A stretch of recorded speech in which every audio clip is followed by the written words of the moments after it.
भाव को भाव अनख आलसु नाम जपत मंगल ज्योति प्रभव। श्रीमद देवी भागवत कथा अमृत प्रवाह का आयोजन गुरुदेव ब्रह्मानंद सरस्वती आश्रम ग्राम छान वार्ड कार्यालय के पास 11 मील पर विश्व विख्यात कथा व्यास महामहोपाध्याय आचार्य श्री बद्री जी महाराज के सानिध्य में किया जा रहा है। प्रतिदिन 4 अक्टूबर से 10 अक्टूबर तक होने वाले इस कथा के आयोजन में आसपास के क्षेत्र के हजारों लोग रोजाना कथा का आनंद ले रहे हैं। कथा का समय दोपहर 3 बजे से साय 6 बजे तक है।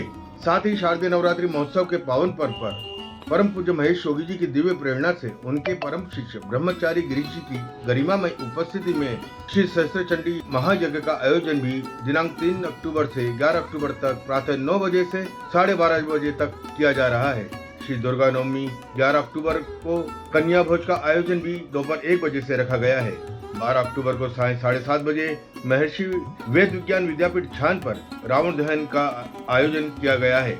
इस अवसर पर प्रदेशसंवाद.com के चीफ एडिटर योगेंद्र व्यास ने आचार्य बद्री जी महाराज से नवरात्रि पर्व और राधा के जन्म स्थान को लेकर उठे संशय पर विस्तृत चर्चा की। आचार्य बद्री जी महाराज ने भी इस पर खुलकर चर्चा करते हुए बताया और साधना का प्रतीक माना जाता है और गरबा भी उसी का एक जो किया जाता है तो उसी के माध्यम से किया जाता है। लेकिन आजकल हमने देखा है कि सनातन धर्म में लोग गरबे को एक व्यावसायिक तरीके से अपना चुके हैं।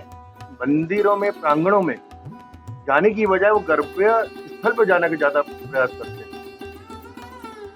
यद्यपि इसका व्यवसायीकरण तो नहीं चाहिए, लेकिन यदि किसी भी रूप में, किसी भी भावना से हम यदि देवी भगवती का आराधन करते हैं तो भाव को भाव अनख आलसु नाम जपत मंगल ज्योति प्रभव। किसी भी तरह से अगर हम नौटंकी करके ही भगवान की इच्छाओं का अनुकरण करते हैं तो कहीं ना कहीं तो उसमें भी भाव बनता ही है। और यदि इस भाव में कोई दुर्भाव ना रहे तो अच्छी बात है। ये जो विकृतियाँ आ रही हैं ये सब समय का ये प्रभाव है। समय कुछ ऐसा बदलता जा रहा है। हर पूजा में, पद्धति में, भजनों में, लीलाओं में, कथाओं में, सभी में कुछ ना कुछ एक नया रूप देखने को मिलता है। परंतु यदि उस नए रूप से भी यदि भगवान का, भगवती का आराधन हो, हृदय में भक्ति का जागृति हो तो उसका आचरण करना चाहिए और व्यसनों से और इन बुराइयों से। आप मथुरा में रहते हैं और मथुरा में आपका अच्छा आश्रम, बहुत बड़ा आश्रम है। हाल ही में एक थोड़ी सा एक विवादास्पद हुआ था राधा जी के बारे में, जन्म स्थान को लेकर के। प्रेमानंद जी महाराज और पंडित प्रदीप मिश्रा जी के बीच एक छोटा सा, जिसको हम बोल सकते हैं शीत युद्ध टाइप बोल सकते हैं, लेकिन गए थे पंडित प्रदीप मिश्रा जी, माफी भी मांगा है। लेकिन असली जन्म राधा जी का कहाँ?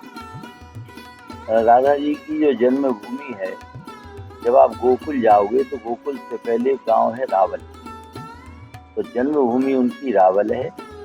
और इस समय उनका यह जो बरसाना है, बरसानु जी का यहाँ पर महल था, पक्का महल था, और इसमें उनका सदा सर्वदा निवास रहा है। बरसाना और रावल जन्मभूमि और बरसाना उनका शेष जीवन बरसाने में ही बीता है। इसीलिए बरसाने को भी और राधा जी की जन्मभूमि के समान आदर किया जाता है। और राधा जी का बरसाने से जितना प्रेम है तो इसके कारण रावल का नाम इतना नहीं लिया जाता जितना बरसाने वाली कहा जाता है। तो एक तो बरसाने वाली इसलिए कहा जाता है, बरसाना उनका गांव। दूसरा एक सामान्य भाव भी भक्त लोग लगाते हैं। बरसाने वाली माने दया बरसाने वाली, कृपा बरसाने वाली, करुणा बरसाने वाली, और जो कुछ भी आप चाहो, आपकी सभी कामनाओं को बरसाने वाली। तो इसीलिए वस्तुतः बरसाना हमारे सबके ब्रजवासियों के हृदय में बसा हुआ है और राधा रानी का वहाँ पर निवास है।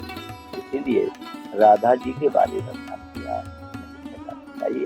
राधा जी का जो स्वरूप है, जो भाव है, तो इतना उदात्त है, इतना उदात्त है तो भगवान की 16,108 पटरानियों में और किसी पटरानी को, रानी को स्थान को नहीं मिला।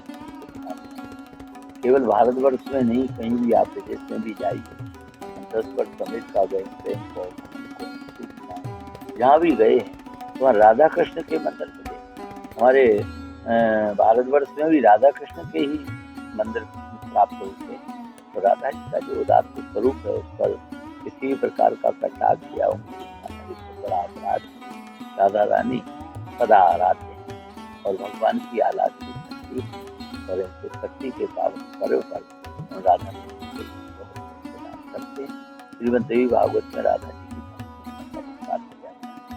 माध्यम से मैं सारे देशवासियों को बल्कि पूरे विश्व में जितने भी सनातनी उनको बहुत बहुत बधाई देता हूँ और निवेदन करता हूँ कि हमारे जितने भी पूजा पाठ सत्कर्म और नियम है, साधन है, इनको हम